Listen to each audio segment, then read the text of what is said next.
Good afternoon. First of all, I want to thank Mr. De Conning, Mr. Saladin Anglure, as well as the conference team to have me part of this very interesting forum. I've been enjoying very much the speeches so far, yesterday and today, and I sure I will until tomorrow. My name is Yvan Pouliot, and as part of my work in site remediation, I've had the opportunity to visit and work on military sites in northern Canada. I had also the pleasure to work with different groups of indigenous people, such as the Inuvialuit, the Dene, the Gwich'in, the Tlicho, the Innu, Inuit, and Cree people. So I'm pleased to be here to tell you a story, a specific story, a story of a man who spent his life around a military station in the area of James Bay. His name is Abraham Snowboy. Abraham would have been here today to talk with me, but he couldn't for medical reasons. So I'll be alone to talk, but he gave me the permission to share with you what we have discussed together. But first of all, I'd like to present the general background of the military presence of the North. So we'll take a look at the North American defense system quickly, and then we'll focus specifically on Abraham's story at the military stations of Station of Cape Jones. We'll see how his family have used the land in this region and some social and environmental impacts. And then we'll finish with some conclusive remarks. So you might wonder what is the difference between a military base and a military station. Well, a base is a major installation hosting different army units for the purpose of training, exercises, recruitment, administration, strategic planning, and so on. There are very few bases in northern Canada. I'm just mentioning a few there.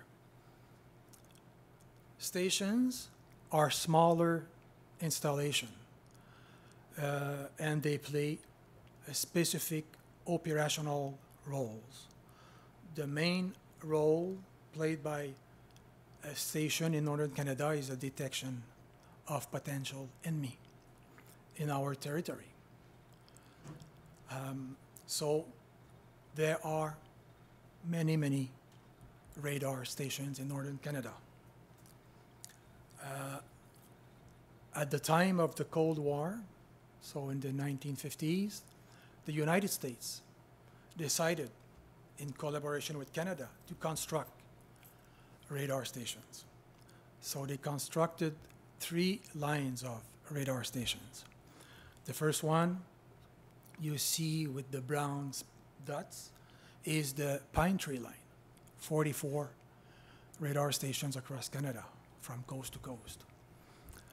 And then 1 year later, they constructed the Mid-Canada Line, 98 radar stations at the 55th parallel. So the yellow band you're seeing is the Mid-Canada Line, which is a Canadian undertaking mainly.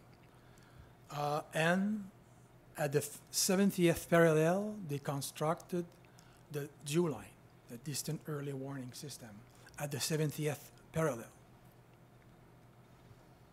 So we'll see examples of stations on each of these lines. So they were constructed between 1953 to 1958, roughly. And they have been in operation for 7-8 years for the Mid-Canada line and more for the Dew line, for example. But they have been all abandoned after the 60s and the 80s or early 90s. So they have been abandoned for decades. The North Warning System is still in operation today. The stations of the North Warning System are replacing the Dew line stations now. So let's start with the Pine Tree line. We'll take one example, the Moisy station, located on the north shore of the St. Lawrence estuary. So the number 30 on the map here, which is a typical Pine Tree station. And like all stations, a lot of petroleum products are used to produce electricity, to heat the buildings, for the vehicles. So over the years, there are leaks and spills, and the site becomes contaminated. You might see the big white tanks on the right side of the picture. So these big tanks, they leak, and pipelines also. So one day, these sites have to be remediated. So SNC-Lavalin is currently remediating this site. You see here the remediation plan. The red area is the impacted zone, the impacted soil and the impacted groundwater. At depth, it's 10 meters below ground surface. And in blue are the decontamination system. In dark blue is the treatment pad for the soil, and in light blue is the ponds for the treatment of the groundwater, contaminated groundwater. So we can see the picture of the site here with the system in construction and the main excavation area. So this is a kind of project I've been doing over the years. So we continue with the Mid-Canada line. 98 stations across Canada. Here's an example on the west coast of the James Bay. Here's an example in Quebec. Here's another one. And here is Cape John. This is the last station on the west part of the Quebec province along the James Bay. So we'll come back to this side with Abraham in a few minutes. So the Dew line now, so 42 stations and 63 stations with the Alaska in the Arctic. So we see an example here, Fox 5, it's Eastern Arctic. We see the buildings where the workers were staying, operating the stations. Here we see the kitchen and the dining rooms. Cam F in the Central Arctic. They're all the same kind of structures and installation. Cam 5, another one. Pin 3, more in the west of the Arctic. So we are always accompanied with a bear monitor when we visit or we work on these sites. We are in bear country. So the North Warning System, so the stations that are replacing the Dew line now, still in operation today. At the difference of the other stations, these ones are automated. They are not manned. They don't require personnel to operate them.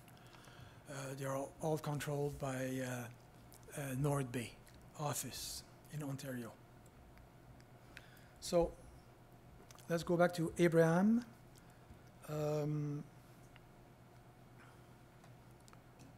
In Cape Jones. Cape Jones, which is located at the exact junction of the James Bay and Hudson Bay. This is a point. And it is also the junction of the tundra and the boreal forest. This is at the level of the taiga where we find the tree line. But it's also the junction of two territories. Okay, thank you. The Inuit territory and the Cree territory. So it's a space of overlap between two people. And an amazing fact is Abraham, which, since it's the northern part of the Cree territory, but Abraham lived more like an Inuk than like a Cree. He never hunted a moose, always hunted caribou and seals and white fox. But this is another story.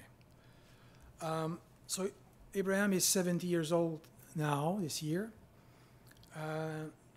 He was born before the construction of the station, so he saw the construction of he was 8 years old, and his father worked on the construction of the station.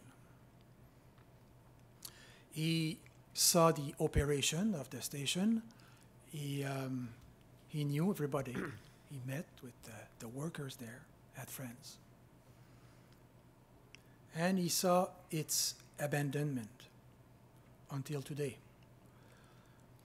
Here are the places in the territory of Abraham and his family.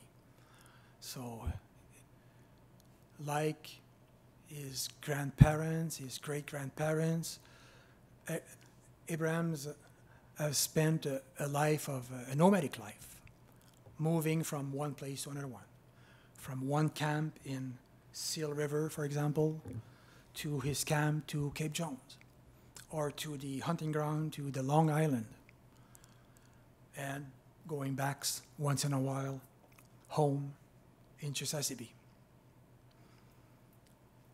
So here's the pictures of the station that were taken 2 years ago, but it's still the same today. So these antennae are not the detection antennas, they are communication. Some sites play a role of communication between important point of the lines. We see here the antenna for the detection of potential aircraft, because I didn't say that all these stations were constructed to detect potential aircraft that would come through the Arctic from Russia at the time of the Cold War. So Doppler system was this system to detect these potential aircraft. So view of the site. I'll go quick because I'm running out of time. So what can we retain from this story? The presence of these stations brought an unprecedented presence of white people in the north. Thousand of people. Just for the Jew line, it is estimated that 17,000 people worked on the construction. So it's as many or even more than the local population.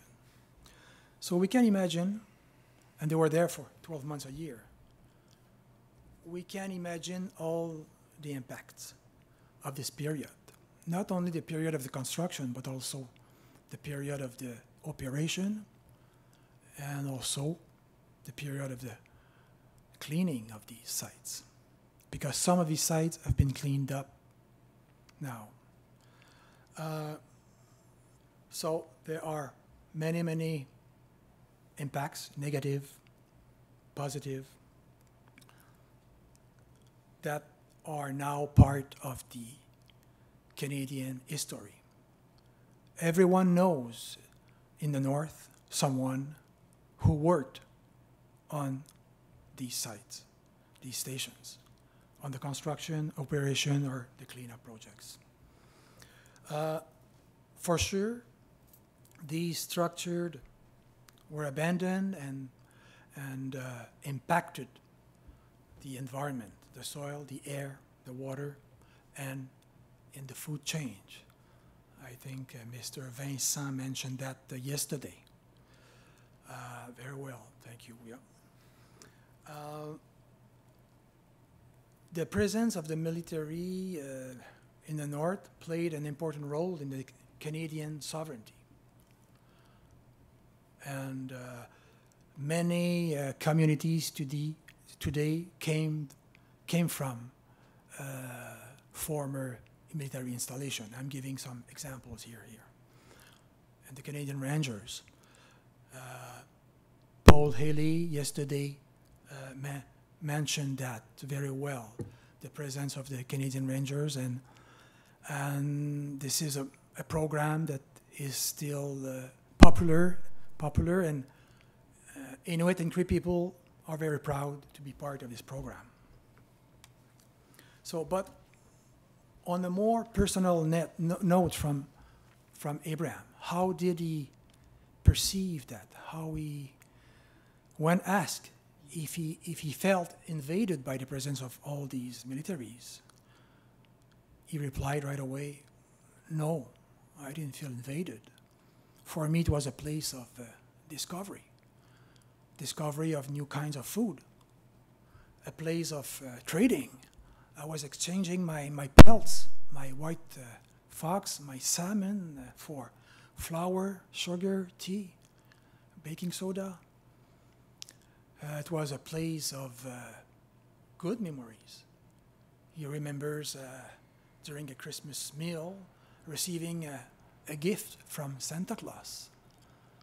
So globally, from Abraham's perspective and Abraham family, globally, it's positive. The impact are globally positive.